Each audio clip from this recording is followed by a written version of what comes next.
Now, we also have a beautiful attention in our tradition to doctrine. And I know in the modern church that's often seen as a dirty word.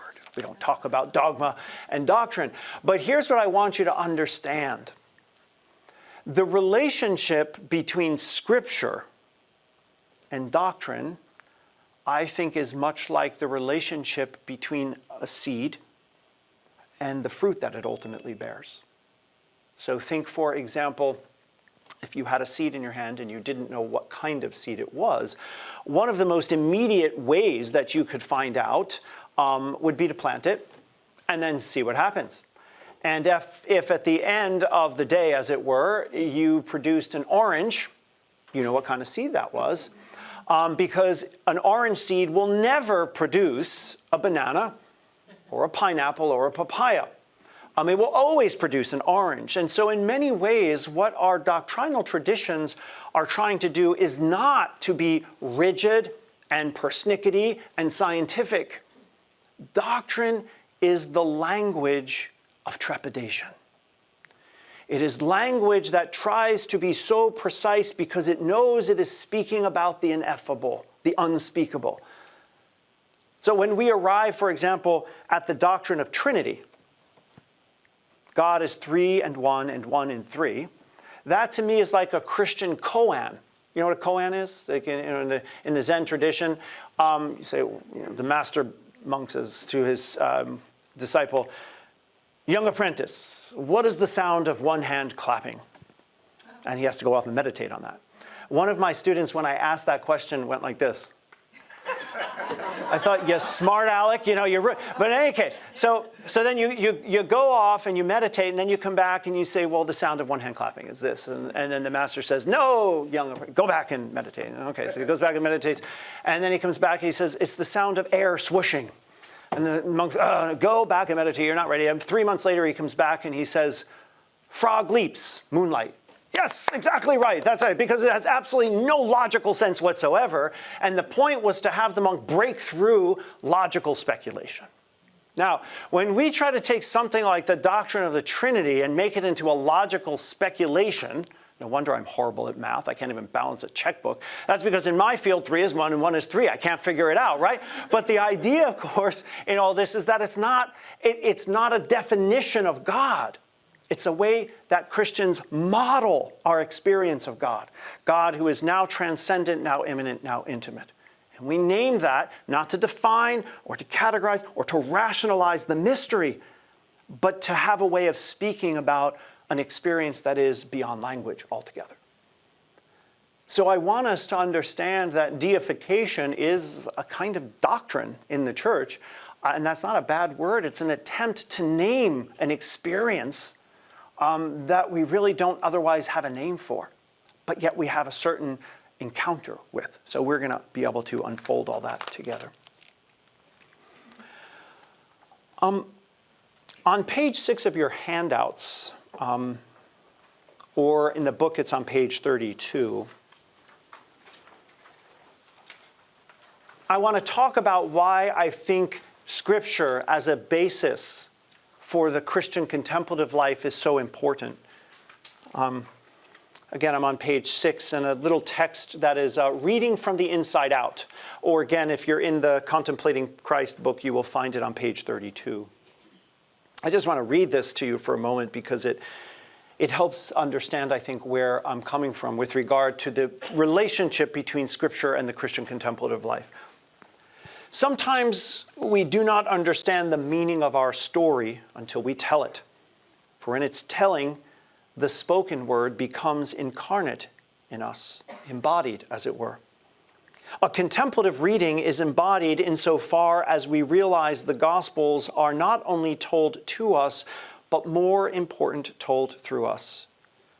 They are not merely iterations of past events, but narratives that speak to one's own interior encounter with God, or rather, God's encounter with us.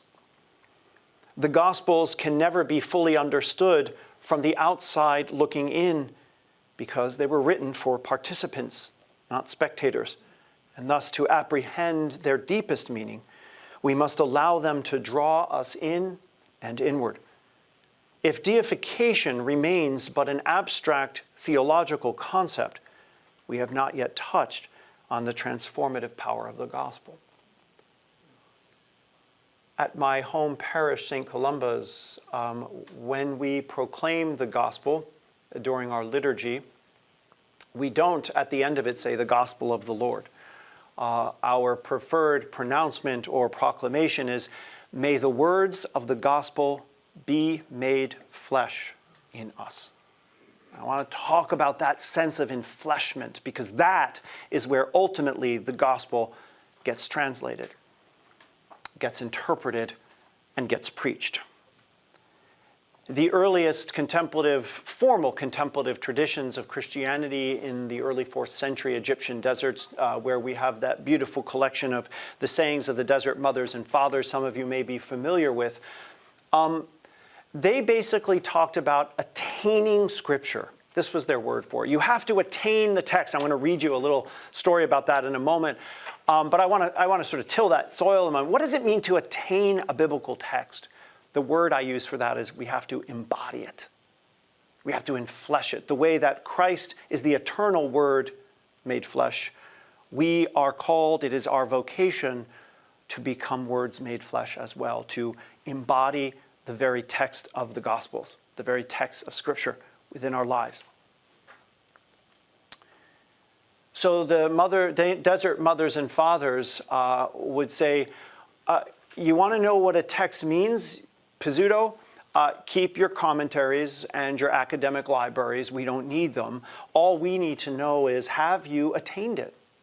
If the text says, love your enemy, you've interpreted it correctly when you love your enemy. If the church admonishes us to pray for those who persecute us, we've interpreted it when we're praying for our persecutors. When we love those who hate us, and when we forgive those, not just once, but 7 times 7. Now the text is interpreted and not before then. You see? So they're interested again in this gritty way of interpreting. They didn't have libraries in the desert. They had an empty cell. And from there, everything was to come forward. I want to read for you again, also on page 6 from this Embodying Scripture text, or 33 in the book if you're preferring that. This is a lovely story from the Desert Mothers and Fathers that makes this point beautifully. When Abba Pombo was still a young apprentice, he approached one of the elders to learn a psalm. The elder began with Psalm 39. Quote, I said, I will take heed of your way, that I offend not with my tongue. After hearing this verse, Pombo departed without waiting to hear the second half of the verse. He said to himself, this one verse is sufficient if I can practically acquire it, or attain it, or embody it. It was more than 6 months before he would visit the elder monk again. And when he did, the elder admonished him for his long absence. But Pombo explained the reason he had been gone so long was that he had given himself over completely to the one verse that the elder had given him, but confessed that he had still not been successful. After many years, one of Pombo's companions asked whether he had ever mastered the verse, to which he replied, I have scarcely succeeded in accomplishing it, even after 19 years. So, point 1, if you're discouraged about your practice and where it's getting you, you've got Pombo, his sympathies. His point, of course, is to make a point of the fact that any scriptural text can become for each of us, or any of us, the doorway into the whole text. I have a continuation there. On page 33, I summarize it this way. Pombo's earnestness exemplifies what it means to read the Scriptures from the inside out. Virtually every passage contains within it the entire gospel. By acquiring one particular verse of a psalm, Pombo had to embody the whole gospel. Because in order not to speak ill of someone, and of course that's the opening of that Psalm 39, right? Do not offend with your tongue. This was what he was struggling with. In order not to speak ill of someone, he had not to think ill of them. In order not to think ill of them, he had not to judge them. In order not to judge them, he had to be compassionate. In order to be compassionate, he first had to see his own need for compassion. In order to see his own need for compassion, he had to admit of his own sinfulness. In order to admit of his sinfulness, he had to be humble. And in order to acquire true humility, he had to love neighbor and God as himself. And upon this, says Christ, hangs all the law and the prophets. So it doesn't matter your entry point. Because as John Muir says, famous out in my part of the world, try to pick up anything in nature and you find it is hitched to everything else. Turn one verse of Scripture and you realize it is hitched to every other verse. It's a matter of finding the meandering path there. In the beautiful book by Hermann Hesse known as Siddhartha, some of you may be familiar with a beautiful book fictional about the early life of the Buddha. He says there's two kinds of spiritual life that he observed. One is like a shining star, unmoving, permanent, constant, always there, reliable.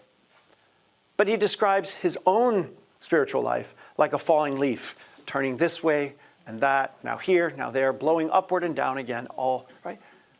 But the beauty of what he discovers is that despite those twists and turns, despite the unpredictable places, the falling off the path for a while and coming back on the path, whatever that means, despite whatever those movements are, there's still a perpetual movement downward to the ground of being. So whether it feels wayward or constant, whether it feels this and that, meandering or steady, it's all moving us under grace to that ground of being, as Eckhart will talk about later in our time together. So don't fret about your journey. Don't fret if you're new or if you've been at this for a long time and hitting a dry spell and wondering, where is this all going? Father Thomas Merton said, when we begin the contemplative life and we dive into these beautiful practices, it's like being on fire. He says he likens it to being on an airliner on the runway, and it's that moment where you can feel the thrusters and they kick back and vroom, off you go, and you're pushed back into your seat and all the rattling, and then up you go. And it feels like something's happening, right? I mean, you're moving. You feel that speed. And then it's 11 p.m. at night and you're over the dark Atlantic Ocean and there's nothing and it's boring and you can't sleep and you're moving, But what he says is, it's then, at full altitude, in the middle of the dark night, that you're making the most progress. It's not about what you feel. It's not about what you experience. It's about where the pilot is taking you. So don't be afraid of the dryness. Don't be afraid of the feeling, I'm not getting anywhere. Just keep submitting to that beautiful time with Christ. Okay, let me just pause here briefly. I've said a lot. And I want to make sure that we're all on the same page. So whether you're a roomer or a zoomer, as it were, if there are questions that might be percolating or thoughts, just take a moment of quiet and see. And there doesn't need to be. This is just a check-in. And if nothing arises, I'll continue.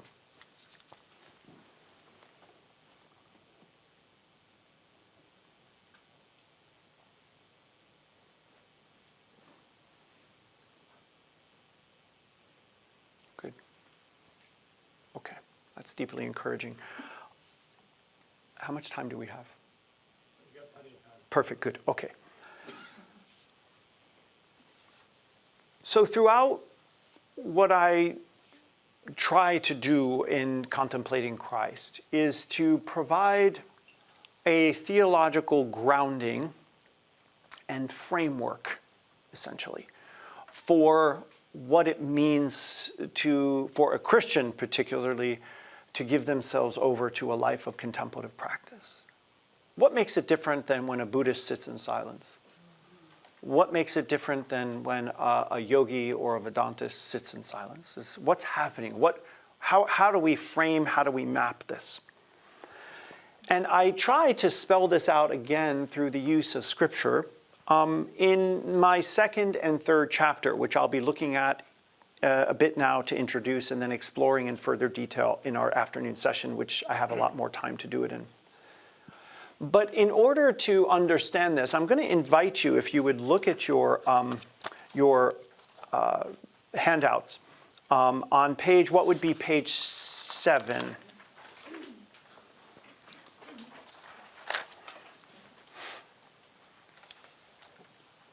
And I want you to look at that beautiful painting.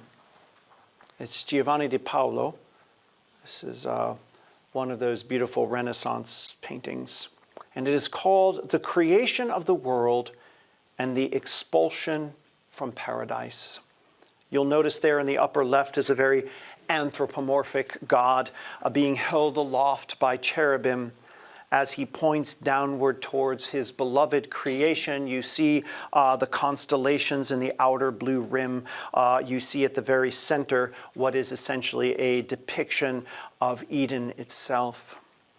And co-joined to that image on the right is that moment, that dreadful, terrible moment of humanity's first step into exile, being pushed, as it were, from the paradisical garden out into the world, where things will become harsh and painful and difficult.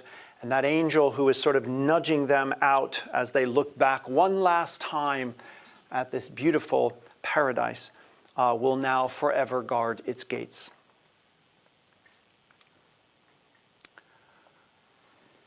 This image speaks to a near universal journey that we see in many religious and spiritual traditions that has somewhat been popularized in the 1980s interview with Joseph Campbell, The Power of Myth, where he talks about the hero's journey. How many of you are familiar with that idea of the hero's journey? There's slight different iterations of it, but you can see there at the bottom of the page with the same Giovanni de Pablo picture, what looks like a 4th grade rendering of the hero's journey. And yes, that is me. That's about as artistic as I can get, but it makes the point. And the hero's journey essentially begins with some primordial union between God and creation or something like this. And then something happens, and that's up there at 12 o'clock. For us, that primordial union is symbolized by the union of Adam and Eve walking in the cool of the evening breeze with God.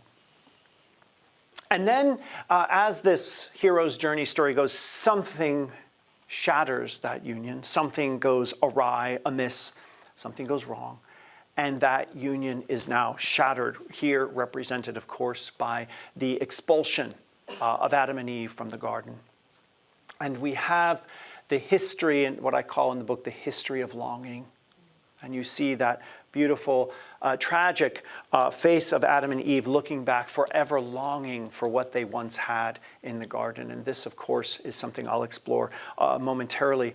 But here we then begin humanity's search for God, seeking a return, as it were, to Eden.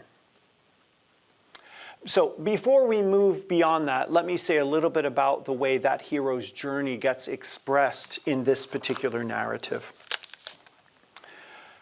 How many of you are familiar with the Easter Vigil of the Christian year on Saturday, Holy Saturday night after sundown?